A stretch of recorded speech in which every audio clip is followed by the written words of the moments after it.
नमस्ते। आप सभी का स्वागत है your class your future YouTube channel पे।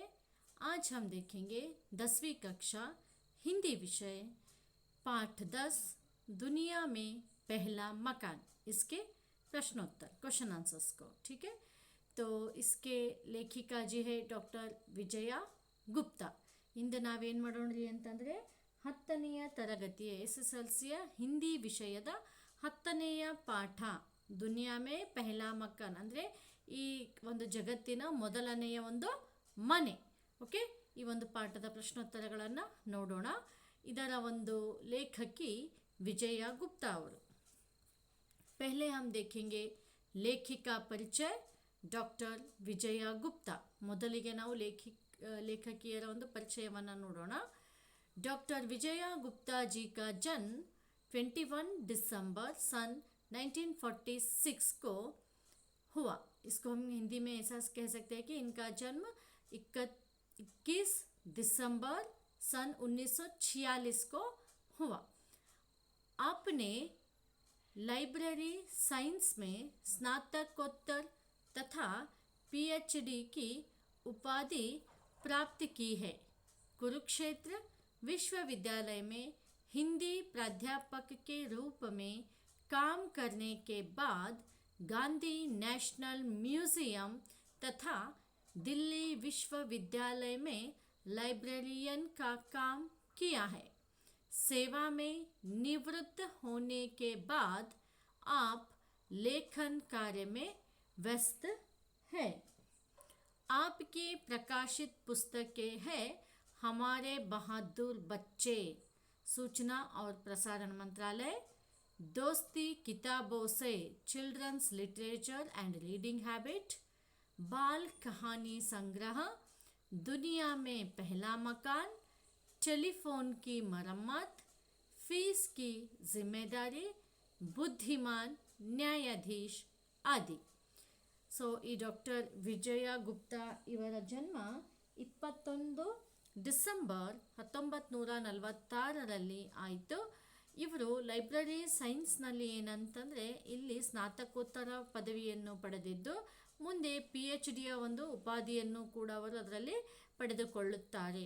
ಈ ಕುರುಕ್ಷೇತ್ರ ವಿಶ್ವವಿದ್ಯಾಲಯದಲ್ಲಿ ಏನಂತಂದರೆ ಹಿಂದಿ ವಿಷಯದ ಉಪನ್ಯಾಸಕರಾಗಿ ಅವರು ಏನಂತಂದರೆ ಇಲ್ಲಿ ಕೆಲಸ ಮಾಡಿ ನಂತರ ಗಾಂಧಿ ನ್ಯಾಷನಲ್ ಮ್ಯೂಸಿಯಂ ಮತ್ತು ದಿಲ್ಲಿ ವಿಶ್ವವಿದ್ಯಾನಿಲಯದಲ್ಲಿ ಲೈಬ್ರರಿಯನ್ ಆಗಿ ಸಹ ಇವರು ತನ್ನ ಸೇವೆಯನ್ನು ಸಲ್ಲಿಸಿದ್ದಾರೆ. ಇವರು ಏನಂತಂದರೆ ಸೇವಾ ನಿವೃತ್ತಿ ಅಂದರೆ ರಿಟೈರ್ಮೆಂಟ್ ಆದ ನಂತರ ತಮ್ಮಷ್ಟಕ್ಕೆ ತಮ್ಮನ್ನು ಈ ಒಂದು ಲೇಖನ ಕಾರ್ಯದಲ್ಲಿ ಸಾಹಿತ್ಯ ರಚನೆಯಲ್ಲಿ ಇವರು ಏನಂತಂದರೆ ತನ್ನಷ್ಟಕ್ಕೆ ತಾನು ಇರೋದಲ್ಲಿ ತಾನು ತೊಡಗಿಸಿಕೊಂಡಿದ್ದಾರೆ.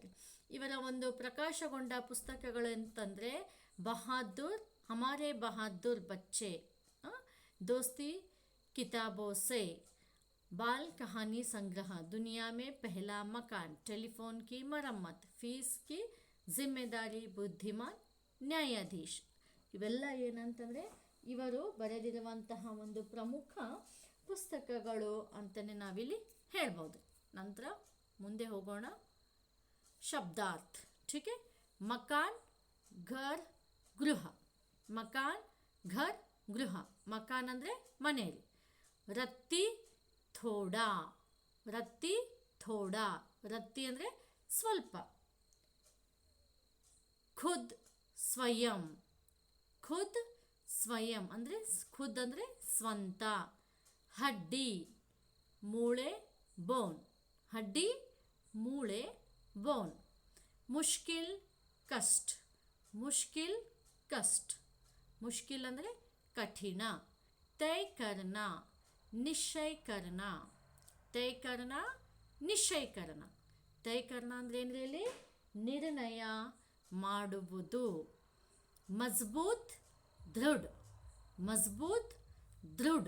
ಮಜಬೂತ್ ಅಂದರೆ ಗಟ್ಟಿಯಾಗಿ, ಸರಿನಾ. गाड़ना, गड्ढा खोदकर उसमें कोई वस्तु रखकर मिट्टी से ढकना. गाड़ना, गड्ढा खोदकर उसमें कोई वस्तु रखकर मिट्टी से ढकना. गाड़ना इन द सेंस ಏನ್ರಿ ಯಾವುದೇ ಒಂದು ಕಡೆ ಏನಂತಂದರೆ ತೆಗ್ಗನ್ನು ಹೂಡಿ ಅದರಲ್ಲಿ ಒಂದು ವಸ್ತುವನ್ನಿಟ್ಟು ಅದರ ಮೇಲೆ ಮಣ್ಣಿನಿಂದ ಅದನ್ನು ಮುಚ್ಚೋದು. पतली दुबली जो मोटे न हो. पतली का अर्थ है दुबली जो मोटा न हो. ಪತಲಿ ಅಂತಂದರೆ ತೆಳ್ಳಗಿರಿ, ಓಕೆ, ಯಾರು ದಪ್ಪಿರಲ್ಲ ಅದು. ತಾಲಾಬ್ ಸರೋವರ್, ತಾಲಾಬ್ ಸರೋವರ್, ತಾಲಾಬ್ ಅಂದರೆ ಸಮುದ್ರ, ಸರೋವರ, ಓಕೆ. किस्म प्रकार, किस्म प्रकार, भांति, ढंग, तर्ज, बहुत सारे हैं इसके. किस्म यानी प्रकार, भांति, ढंग, तर्ज. किस्म ಅಂದರೆ ಪ್ರಕಾರ, ಓಕೆ, ಈ ಥರ ಬರುತ್ತೆ, ವರ್ಗ, ಈ ರೀತಿಯಾಗಿ. ತರಿಕಾ ರೀತಿ, ತರಿಕಾ ರೀತಿ, ತರಿಕಾ ಅಂದರೆ ಪದ್ಧತಿ, ಢಂಗ್ ಅಂತಲೂ ಅರ್ಥ ರೀ. ಗೋಲೆ ವೃತ್ತ ಗೋಲಾಕೃತಿ, ಗೋಲೆ ವೃತ್ತ ಗೋಲಾಕೃತಿ, ಗೋಲೆ ಅಂದರೆ ಸರ್ಕಲ್ ರೀ, ದುಂಡಾಗಿರೋದು, ओके. तो ये हो गए हमारे शब्दार्थ. तो चलिए अब आगे बढ़ेंगे और जाएंगे क्वेश्चन आंसर्स की तरफ. तो चलिए पहले देखेंगे एक वाक्य में उत्तर लिखिए. ಒಂದು ವಾಕ್ಯದಲ್ಲಿ ಉತ್ತರಿಸಿ. पहला प्रश्न है सिंगफो आदिवासी कहाँ रहते थे. सिंगफो आदिवासी ಎಲ್ಲಿ ವಾಸಿಸುತ್ತಿದ್ದರು ಅಂತ ಅರ್ಥ ರೀ, ಓಕೆನಾ. ಈ ಪ್ರಶ್ನೆದು ಉತ್ತರ है सिंगफो आदिवासी पूर्वोत्तर भारत में रहते थे. उत्तर फिर एक बार देखेंगे. सिंगफो आदिवासी पूर्वोत्तर भारत में रहते थे. ಸಿಂಗಫೋ ಆದಿವಾಸಿ ಜನರು ಪೂರ್ವೋತ್ತರ ಭಾರತದಲ್ಲಿ ಅವರು ಇರ್ತಾ ಇದ್ರು. दूसरा प्रश्न है सबसे पहले आदमी को मकान बनाना किसने सिखाया. ಇದರ ಅರ್ಥ ಮೊದಲು ಮನುಷ್ಯರಿಗೆ ಎಲ್ಲಕ್ಕಿಂತ ಮುಂಚಿತವಾಗಿ ಮೊದಲು ಏನಂತಂದರೆ ಮನೆ ಮಾಡುವುದನ್ನು ಅಥವಾ ಮನೆ ಕಟ್ಟುವುದನ್ನು ಯಾರು ಕಲಿಸಿಕೊಟ್ಟರು ಅಥವಾ ಅವ್ರಿಗೆ ಯಾರು ಹೇಳಿಕೊಟ್ರು, ಮನೆ ಹೇಗೆ ಮಾಡಬೇಕು, ಹೇಗೆ ಕಟ್ಟಬೇಕು ಅಂತ ಅನ್ನೋದು ಈ ಪ್ರಶ್ನೆಯ ಅರ್ಥ. ಉತ್ತರ है सबसे पहले आदमी को मकान बनाना बहुत सारे पशुओं ने सिखाया. फिर एक बार देखेंगे इस उत्तर को. सबसे पहले आदमी को मकान बनाना बहुत सारे पशुओं ने सिखाया. ಇದರ ಅರ್ಥ ಎಲ್ಲಕ್ಕಿಂತ ಮೊದಲು ಮನುಷ್ಯನಿಗೆ ಮನೆ ಕಟ್ಟುವುದನ್ನು ಸಾಕಷ್ಟು ಏನಂತಂದರೆ ಪ್ರಾಣಿಗಳು ಹೇಳಿಕೊಟ್ಟರು ಅಂತ ಅರ್ಥ. चलिए आगे देखेंगे. प्रश्न 3 मकान के बारे में पूछताछ करने दोनों दोस्त कहाँ चल पड़े. ಅಂದರೆ ಮನೆಯ ಬಗ್ಗೆ ಏನಂತಂದರೆ ಕೇಳೋದಕ್ಕೋಸ್ಕರ ಇಬ್ಬರು ಗೆಳೆಯರು ಎಲ್ಲಿ ಹೊರಟು ನಿಂತರು ಅಥವಾ ಎಲ್ಲಿ ಹೊರಟರು. ಉತ್ತರ है मकान के बारे में पशुओं से पूछताछ करने दोनों दोस्त जंगल की ओर चल पड़े. उत्तर फिर एक बार देखेंगे. मकान के बारे में पशुओं से पूछताछ करने दोनों दोस्त जंगल की ओर चल पड़े. ಅಂದರೆ ಮನೆಯ ಬಗ್ಗೆ ಕೇಳೋದಕ್ಕೋಸ್ಕರ ಯಾರನ್ನ, ಆ ಪಶುಗಳಿಗೆ ಪ್ರಾಣಿಗಳನ್ನು ಕೇಳೋದಕ್ಕೋಸ್ಕರ ಇಬ್ಬರು ಗೆಳೆಯರು ಏನಂತಂದರೆ ಕಾಡಿನತ್ತ ಹೊರಟರು. ठीक है, आगे देखेंगे. चौथा प्रश्न दोस्तों की मुलाकात सबसे पहले किससे हुई. ಗೆಳೆಯರ ಒಂದು ಭೇಟಿ ಮೊದಲು ಯಾರೊಂದಿಗಾಯಿತು.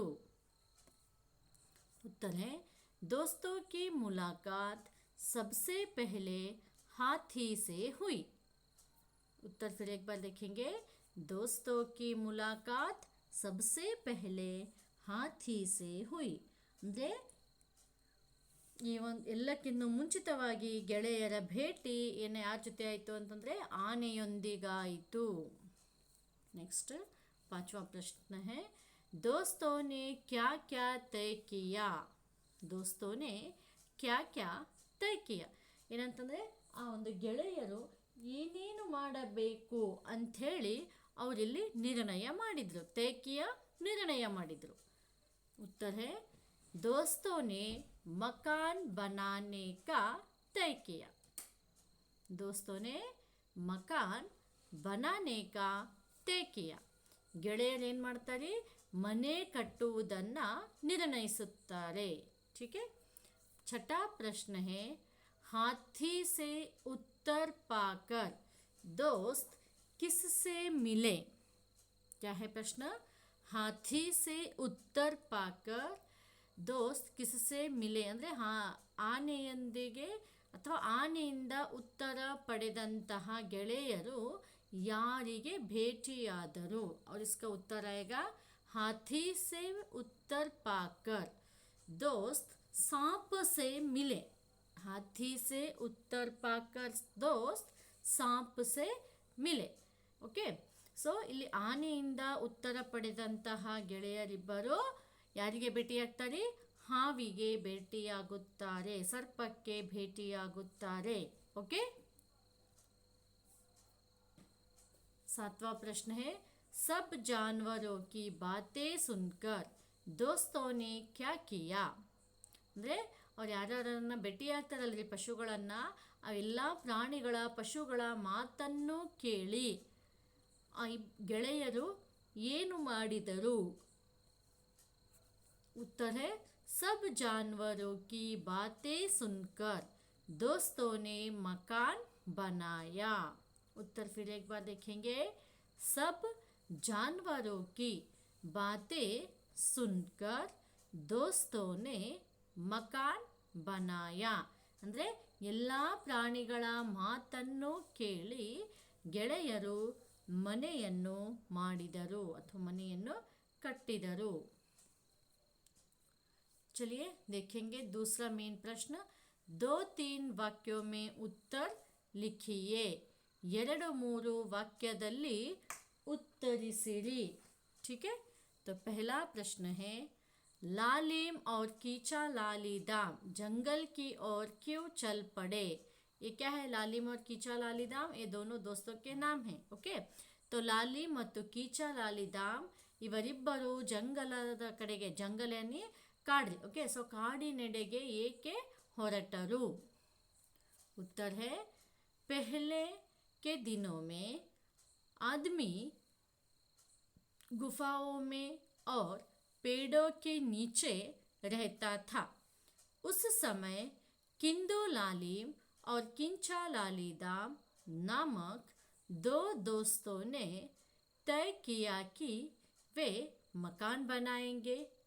लेकिन मुश्किल यह थी कि वहाँ दोनों भी नहीं जानते थे कि मकान कैसे बनाए जाते हैं. इसीलिए वे पशुओं से पूछताछ करने के लिए जंगल की ओर चल पड़े. ठीक है. ಏನಂತಂದರೆ ಮೊದಲಿನ ಕಾಲದಲ್ಲಿ, ಅಂದರೆ ಇದು ಅತ್ಯಂತ ಹಳೆಯ ಪುರಾತನ ಕಾಲದಲ್ಲಿ ಮನುಷ್ಯರೇನಿದ್ರು ಅಂತಂದರೆ ಅವರು ಗುಹೆಗಳೊಳಗೆ, ಆಮೇಲೆ ಗಿಡದ ಕೆಳಗೆ ಅಥವಾ ಗಿಡದ ಪೊದೆಗಳಲ್ಲಿ ಈ ರೀತಿಯಾಗಿ ತನ್ನ ಜೀವನವನ್ನು ನಡೆಸ್ತಾ ಇದ್ರು. ಆದರೆ ಆ ಸಮಯದಲ್ಲಿ ಈ ಕಿಂದು ಲಾಲಿಮ್ ಮತ್ತು ಕಿಂಚಾ ಲಾಲಿದಾಮ್ ಅನ್ನುವಂತಹ ಇಬ್ಬರು ಗೆಳೆಯರು ಏನಂತಂದರೆ ನಾವು ಮನೆಯನ್ನು ಕಟ್ಟಬೇಕು, ನಾವು ಮನೆಯಲ್ಲಿ ವಾಸ ಮಾಡಬೇಕು ಅಂಥೇಳಿ ಅವರು ನಿರ್ಣಯ ಮಾಡ್ತಾರೆ. ಆದರೆ ಒಂದು ಅಲ್ಲಿ ತೊಂದರೆ ಇತ್ತು. ಏನು ತೊಂದರೆ ಇತ್ತು ಅಂತಂದರೆ ಆ ಇಬ್ಬರೂ ಗೆಳೆಯರಿಗೆ ಯಾವ ರೀತಿಯಾಗಿ ಮನೆ ಕಟ್ಟಬೇಕು ಅಂತನ್ನೋದೇ ಅವರಿಗೆ ತಿಳಿದಿರಲಿಲ್ಲ. ಹೀಗಾಗಿ ಆ ಕಾಡಿನಲ್ಲಿ ವಾಸಿಸುವಂತಹ ಪ್ರಾಣಿಗಳಿಗೆ ಯಾವ ರೀತಿಯಾಗಿ ಮನೆ ಕಟ್ಟಬೇಕು ಅಂಥೇಳಿ ಕೇಳಿ ತಿಳಿದುಕೊಳ್ಳೋ ಸಲುವಾಗಿ ಅವರಿಬ್ಬರು ಏನು ಮಾಡ್ತಾರೆ ಅಂತಂದರೆ ಇಲ್ಲಿ ಕಾಡಿನತ್ತ ಅವರು ಹೊರಟರು. ಓಕೆ. दूसरा प्रश्न है दोस्तों ने हाथी के साथ किसकी चर्चा की. ಅಂದರೆ ಆ ಗೆಳೆಯರು ಆನೆಯೊಂದಿಗೆ ಯಾವ ಚರ್ಚೆ ಮಾಡಿದರು. तो चलिए फिर एक बार देखेंगे इस प्रश्न को कि दोस्तों ने हाथी के साथ किसकी ಚರ್ಚಾ की ಗೆಳೆಯರು ಆನೆಯೊಂದಿಗೆ ಯಾವುದರ ಕುರಿತು ಚರ್ಚಿಸಿದರು उत्तर है दोनों दोस्तों ने हाथी के साथ मकान बनाने की चर्चा की और कहा कि हाथी भाई हम लोग मकान बनाना चाहते हैं आप बता सकते हैं कि मकान कैसे बनाए जाते हैं ಆ ಗೆಳೆಯರಿಬ್ಬರು ಆನೆಯೊಂದಿಗೆ ಮನೆಯನ್ನು ಯಾವ ರೀತಿಯಾಗಿ ಕಟ್ಟಬೇಕು ಎನ್ನುವುದರ ಕುರಿತು ಚರ್ಚಿಸಿ ಆ ಒಂದು ಆನೆಗೆ ಕೇಳ್ತಾರೆ. ಆನೆಯಣ್ಣ ನಾವು ಏನಂತಂದರೆ ಮನೆಯನ್ನು ಕಟ್ಟಬೇಕು ಅಂದುಕೊಂಡಿದ್ದೇವೆ, ನೀವು ನಮಗೆ ಏನಂತಂದರೆ ಮನೆ ಹೇಗೆ ಕಟ್ಟಬಹುದು ಅನ್ನೋದರ ಬಗ್ಗೆ ಸ್ವಲ್ಪ ತಿಳಿಸಿ ಅಥವಾ ಸ್ವಲ್ಪ ಹೇಳಿ. तीसरा प्रश्न है हाथी ने दोस्तों को क्या उत्तर दिया ಅಂದರೆ ಇಲ್ಲಿ ಆನೆ ಅವರು ಗೆಳೆಯರು ಏನು ಪ್ರಶ್ನೆ ಕೇಳ್ತಾರಲ್ರಿ ಆ ಪ್ರಶ್ನೆಗೆ ಏನೆಂದು ಉತ್ತರಿಸಿತು. उत्तर है दोनों दोस्तों ने जब हाथी से पूछा कि मकान कैसे बनाया जाता है तब हाथी बोला इसमें क्या कठिनाई है, पेड़ों से लकड़ी के इतने मोटे और मजबूत गोले काट लो जितने मेरे पैर है, लेकिन इसके आगे का मुझे रत्ती भर भी पता नहीं. सो ಇಲ್ಲಿ ಗೆಳೆಯರು ಕೇಳಿದಂತಹ ಪ್ರಶ್ನೆಗೆ ಆನೆ ಏನಂತ ಹೇಳಿ ಉತ್ತರ ಕೊಡ್ತದ್ರಿ. ಅದರೊಳಗೇನು ದೊಡ್ಡ ವಿಷಯ ಇದೆ ಮನೆ ಮಾಡೋದ್ರಲ್ಲಿ. ಅವ್ರು ಕೇಳ್ತಾರಲ್ಲ ಗೆಳೆಯರು ಏನಂತ, ಆನೆಯಣ್ಣ ನಮಗೆ ಸ್ವಲ್ಪ ಮನೆ ಹೇಗೆ ಕಟ್ಟಬೇಕು ಅಂತ ಹೇಳು ಅಂತಂದಾಗ ಆವಾಗ ಆ ಒಂದು ಆನೆ ಹೇಳ್ತದ್ರಿ ಇದರೊಳಗೇನು ಕಷ್ಟದ ಕೆಲಸ, ಅದರಲ್ಲೇನು ದೊಡ್ಡ ವಿಷಯ, ನೀವೇನು ಮಾಡಿ ಮರದಿಂದ ನನ್ನ ಕಾಲುಗಳದಾವಲ್ಲ ನನ್ನ ಕಾಲುಗಳಷ್ಟು ದಪ್ಪದಾಗಿರುವಂತಹ ಮತ್ತು ಗಟ್ಟಿಯಾಗಿರುವಂತಹ ದೊಡ್ಡ ದೊಡ್ಡ ಏನಂತಂದರೆ ಕಟ್ಟಿಗೆಗಳನ್ನು ಕತ್ತರಿಸಿಕೊಳ್ಳಿರಿ, ಅದರಿಂದ ನೀವೇನು ಮಾಡ್ಬೋದು ಮನೆ ಮಾಡ್ಬೋದು. ಆದರೆ ಇದರ ಮುಂದೆ ಏನು ಮಾಡಬೇಕು ಅನ್ನೋದು ನನಗೆ ಸ್ವಲ್ಪವೂ ತಿಳಿದಿಲ್ಲ.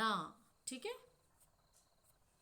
चौथा प्रश्न है दोस्तों ने किन किन जानवरों से मुलाकात की ಅಂದರೆ ಇಲ್ಲಿ ಗೆಳೆಯರು ಯಾವ ಯಾವ ಪ್ರಾಣಿಗಳೊಂದಿಗೆ ಭೇಟಿಯಾದರು ಅಥವಾ ಯಾವ ಯಾವ ಪ್ರಾಣಿಗಳಿಗೆ ಭೇಟಿಯಾದರು ಅಂತ ಇದು ಪ್ರಶ್ನೆ ಇದೆ ರೀ.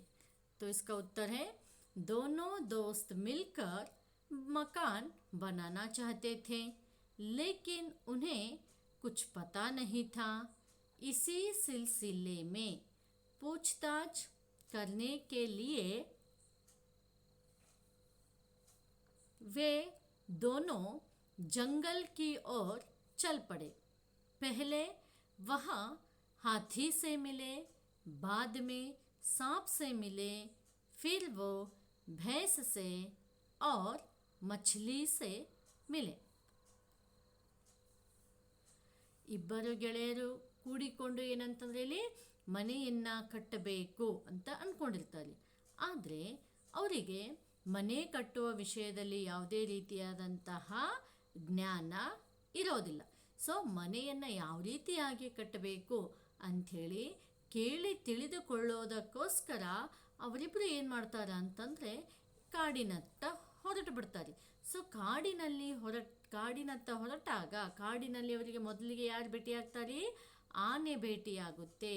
ಅದಾದ ಮೇಲೆ ಹಾವು ಸರ್ಪ ಭೇಟಿಯಾಗುತ್ತೆ. ಅದಾದಮೇಲೆ ಎಮ್ಮೆ ಹಾಗೂ ಮೀನು ಇವುಗಳೇನಾಗ್ತವ ಅಂತಂದರೆ ಅವರಿಗೆ ಭೇಟಿಯಾಗುತ್ತಾರೆ ಅಥವಾ ಇವುಗಳೊಂದಿಗೆ ಇವರ ಗೆಳೆಯರಿಬ್ಬರದು ಭೇಟಿಯಾಗುತ್ತೆ. ಸರಿನಾ?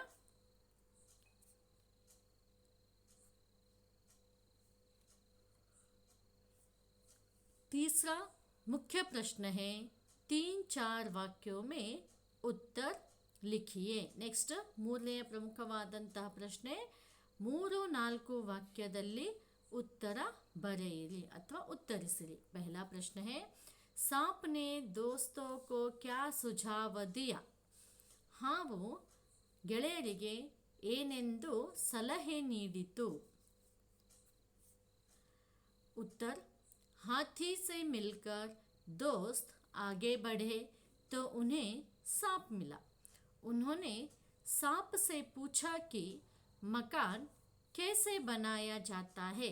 तब सांप ने सुझाव दिया कि घर बनाने के लिए पेड़ से लकड़ी उसके जैसी पतली और लंबी काटो और कहा कि आगे की बात वह नहीं जानता. ಸೊ ಇಲ್ಲಿ ಏನಂತಂದರೆ, ಆನೆಯೊಂದಿಗೆ ಭೇಟಿಯ ಮುಗಿಸಿ, ಆನೆಯೊಂದಿಗೆ ಚರ್ಚೆ ಮುಗಿಸಿ ಗೆಳೆಯರಿಬ್ಬರು ಮುಂದಕ್ಕೆ ಕಾಡಿನಲ್ಲಿ ಸಾಗಿದಾಗ ಅವರ ಭೇಟಿ ಹಾವಿನೊಂದಿಗಾಯಿತು. ಅವರು ಹಾವನ್ನು ಏನಂತಂದರೆ ಕೇಳ್ತಾರೆ ಹಾವಿಗೆ, ಮನೆಯನ್ನು ಯಾವ ರೀತಿ ಕಟ್ಟಬೇಕು ಅಂತ ಕೇಳಿದಾಗ ಆಗ ಆ ಹಾವು ಆ ಗೆಳೆಯರಿಬ್ಬರಿಗೆ ಏನು ಹೇಳ್ತಾರೆ ಅಂತಂದರೆ ಒಂದು ಸಲಹೆ ಕೊಡ್ತದೆ. ಏನು ಸಲಹೆ ಕೊಡ್ತದ ಅಂತಂದರೆ, ನೀವು ಒಂದು ವೇಳೆ ಮನೆಯನ್ನು ಕಟ್ಟಬೇಕಾದ್ರೆ ನೀವೇನು ಮಾಡಬೇಕು, ಮರದಿಂದ ನನ್ನಷ್ಟೇ ತೆಳುವಾದ ಮತ್ತು ನನ್ನಷ್ಟೇ ಉದ್ದವಾಗಿರುವಂತಹ ಕಟ್ಟಿಗೆಗಳನ್ನು ನೀವು ಕತ್ತರಿಸಿ ತೆಗೆದುಕೊಳ್ಳಬೇಕು. ಆದರೆ ಇದರ ಮುಂದೆ ಏನು ಮಾಡಬೇಕೆನ್ನುವುದು ನನಗೂ ಸಹ ತಿಳಿಯದು ಅಂತ ಅದು ಅಲ್ಲಿ ಸಲಹೆಯನ್ನು ಕೊಡ್ತದೆ. ಓಕೆ. दूसरा प्रश्न है, भैंस के पंजर से दोस्तों को क्या जानकारी मिली? ಓಕೆ, ಅಂದರೆ ಎಮ್ಮೆಯ ಒಂದು ಪಂಜರ ಅಂದರೆ ಅಸ್ಥಿ ಪಂಜರ ಏನಿರ್ತಲ್ಲ ಅದರಿಂದ ಗೆಳೆಯರಿಬ್ಬರಿಗೆ ಯಾವ ಒಂದು ವಿಷಯದಲ್ಲಿ ತಿಳುವಳಿಕೆ ಬಂತು? उत्तर है, भैंस ने दोनों दोस्तों को अपने भैंसे का पंजर दिखाते हुए सुझाव दिया कि जैसे इस पंजर में 4 पैरों पर हड्डियां पड़ी हैं, उसी तरह 4 मोटे गोले जमीन में गाड़कर उन पर पतली और लंबी लकड़ी यूं से छप्पर का पंजर बना लो. ಸೊ ಅಲ್ಲಿ ಎಮ್ಮೆ ಏನು ಹೇಳ್ತಾರೆ, ತನ್ನ ಎಮ್ಮೆಯ ಇನ್ನೊಂದು ಎಮ್ಮೆದ್ದು ಏನಂತಂದರೆ ಅಸ್ಥಿ ಪಂಜರವನ್ನು ತೋರಿಸಿ ಏನು ಹೇಳ್ತಾ ಅಂತಂದರೆ, ಇಲ್ಲಿ ನೋಡಿ ಈ ಅಸ್ಥಿ ಪಂಜರ ಹೇಗಿದೆ ಅಂತಂದರೆ 4 ಕಾಲುಗಳ ಮೇಲೆ ಅದರದ್ದೇನಂತಂದರೆ ಅಲ್ಲಿ ಒಂದು ಮೂಳೆಗಳನ್ನು ಯಾವ ರೀತಿಯಾಗಿ ಇಲ್ಲಿ ಜೋಡಿಸಲಾಗಿದೆ ಅಲ್ಲಿ ಈ ಅಸ್ಥಿ ಪಂಜರದಲ್ಲಿ. ನೀವು ಸಹ ಏನು ಮಾಡಿ ಅಂತಂದರೆ ಕಟ್ಟಗೆಯ 4 ದೊಡ್ಡ ದೊಡ್ಡ ಕಟ್ಟಿಗೆಗಳನ್ನು ತೆಗೆದುಕೊಂಡು ಆ ಕಟ್ಟಿಗೆಗಳನ್ನು ಮುಂಚೆ ನೀವೇನು ಮಾಡಿರಿ, ನೆಲದಲ್ಲಿ ಹೂಳ್ತ ನಂತರ ಆಮೇಲೆ ಏನು ಮಾಡಿ ತೆಳ್ಳನೆಯ ಉದ್ದನೆಯ ಕಟ್ಟಿಗೆಗಳನ್ನು ತೆಗೆದುಕೊಂಡು ಇಲ್ಲಿ ಮೇಲೆ ಯಾವ ರೀತಿ ಮೂಳೆಗಳನ್ನು ಜೋಡಿಸಲಾಗಿದೆ ಅಲ್ಲ 4 ಕಾಲುಗಳ ಮೇಲೆ, ಅದೇ ತೆರನಾಗಿ ನೀವು ಕೂಡ ಏನು ಮಾಡಿ ಅಂತಂದರೆ ಆ ತೆಳುವಾದ ಮತ್ತು ಉದ್ದನೆಯ ಕಟ್ಟಿಗೆಯ ಪಟ್ಟಿಗಳನ್ನು ಆ ಒಂದು ದಪ್ಪವಾದಂತಹ ಕಟ್ಟಿಗೆಗಳ ಮೇಲೆ ಇದೇ ಪ್ರಕಾರವಾಗಿ ಜೋಡಿಸಿ ಅಂತ ಹೇಳ್ತದೆ. नेक्स्ट तीसरा प्रश्न है, मछली ने दोस्तों के प्रश्न का क्या जवाब दिया? ಮೀನು ಗೆಳೆಯರ ಒಂದು ಪ್ರಶ್ನೆಗೆ ಏನೆಂದು ಉತ್ತರಿಸಿತು? ठीक है, उत्तर है, दोनों दोस्त जब अन्य जानवरों से मिलकर आगे बढ़े तो उनकी मुलाकात मछली से हुई. उन्होंने मछली से मकान बनाने के बारे में पूछा तो उसने अपनी पीठ दिखाते हुए कहा कि उसकी पीठ की पट्टियाँ ध्यान से देख ले, फिर पेड़ों से बहुत सी पत्तियाँ तोड़ ले. इन पत्तियों को छप्पर पर उसी तरह जमा दे जैसे उसकी पीठ पर पट्टियाँ है.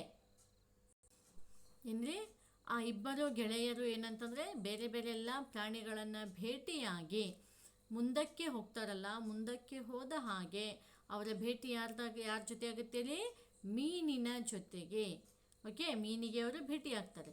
ಸೊ ಅವ್ರು ಏನು ಮಾಡ್ತಾರೆ ಇಲ್ಲಿ ಅಂತಂದರೆ ಮೀನಿಗೂ ಸಹ ಪ್ರಶ್ನೆ ಕೇಳ್ತಾರೆ, ನಾವು ಯಾವ ರೀತಿಯಾಗಿ ಮನೆಯನ್ನು ಕಟ್ಟಬೇಕು, ನಮಗೆ ಸ್ವಲ್ಪ ಮನೆ ಕಟ್ಟೋದರ ಬಗ್ಗೆ ಸಲಹೆ ನೀಡು ಅಂತಂದಾಗ ಆಗ ಆ ಮೀನು ಏನು ಮಾಡುತ್ತಂತಂದರೆ ತನ್ನ ಒಂದು ಬೆನ್ನನ್ನು ತೋರಿಸುತ್ತಾ ಅದು ಹೇಳುತ್ತೆ, ನೋಡಿ ನನ್ನ ಬೆನ್ನಿನ ಮೇಲೆ ಯಾವ ರೀತಿಯಾಗಿ ಪಟ್ಟಿಗಳನ್ನು ಜೋಡಿಸಿದ್ದಾವೆ. ಓಕೆ, ಸ್ವಲ್ಪ ಧ್ಯಾನ ಕೊಟ್ಟು ಲಕ್ಷ್ಯ ಕೊಟ್ಟು ನನ್ನ ಬೆನ್ನಿನ ಮೇಲಿನ ಪಟ್ಟಿಗಳನ್ನು ನೀವು ನೋಡಿ. ನೀವೀಗ ಏನು ಮಾಡಬೇಕು ಅಂತಂದರೆ ಗಿಡದಿಂದ ಸಾಕಷ್ಟು ಎಲೆಗಳನ್ನು ತೊಗೊಂಬಿಡ್ರಿ. ಓಕೆ, ಎಲೆಗಳನ್ನು ತಗೊಂಡು ಕಡಿದುಕೊಂಡು ಆ ಎಲೆಗಳನ್ನು ಸಹ ಏನು ಮಾಡಬೇಕು ಅಂತಂದರೆ ನನ್ನ ಒಂದು ಶರೀರದ ಮೇಲಿನ, ನನ್ನ ಬೆನ್ನ ಮೇಲಿನ ಒಂದು ಪಟ್ಟಿಗಳು ಯಾವ ರೀತಿಯಾಗಿ ಏನಂತಂದರೆ ಜೋಡಿಸಲ್ಪಟ್ಟಿದ್ದಾವಲ್ಲ, ಒಂದರ ಮೇಲೊಂದು, ಅದೇ ರೀತಿಯಾಗಿ ನೀವು ಕೂಡ ಏನು ಮಾಡಬೇಕು ಅಂತಂದರೆ ಅದೇನೊಂದು ಚಪ್ಪರವನ್ನು ನೀವು ಮಾಡ್ತಿರಲ್ಲ ತೆಳುವಾದಂತಹ ಕಟ್ಟಿಗೆಯಿಂದ, ಆ ತೆಳುವಾದಂತಹ ಕಟ್ಟಿಗೆಯಿಂದ ಮಾಡಿದಂತಹ ಚಪ್ಪರದ ಮೇಲೆ ನೀವೇನು ಮಾಡಬೇಕು ಅಂತಂದರೆ ಆ ಗಿಡದಿಂದ ಕಡಿದುಕೊಂಡಂತಹ ಸಾಕಷ್ಟು ಎಲೆಗಳನ್ನು ಅಲ್ಲೇನು ಮಾಡಬೇಕು ಅಂತಂದರೆ ನೀವು ಏನಂತಂದರೆ ಒತ್ತೊತ್ತಾಗಿ ಸರಿಯಾಗಿ ಏನಂತಂದರೆ ಒಂದರ ಮೇಲೊಂದರಂತೆ ನನ್ನ ಒಂದು ಶರೀರದಲ್ಲಿ ಇರುವಂತೆ ನನ್ನ ಬೆನ್ನಿನ ಮೇಲೆ ಇರುವಂತೆ ನೀವು ಆ ಒಂದು ಗಿಡದ ಎಲೆಗಳನ್ನು ಜೋಡಿಸಿರಿ ಅಂಥೇಳಿ ಇಲ್ಲಿ ಏನು ಮಾಡ್ತದೆ ಅಂತಂದರೆ ಅವರ ಒಂದು ಪ್ರಶ್ನೆಗೆ ಇಲ್ಲಿ ಮೀನು ತನ್ನ ಉತ್ತರವನ್ನು ಇಲ್ಲಿ ಕೊಡುತ್ತೆ. ಸರಿನಾ? तो इस वीडियो को अंत तक देखने के लिए धन्यवाद. मुझे आशा है कि आप सभी को यह वीडियो बहुत पसंद आया होगा. इस वीडियो को लाइक, शेयर और कमेंट ज़रूर कीजिए और इस पाठ के अगले भाग ग्रामर भाग को देखने के लिए, व्याकरण भाग को देखने के लिए मेरे चैनल को सब्सक्राइब ज़रूर कीजिए. Thank you.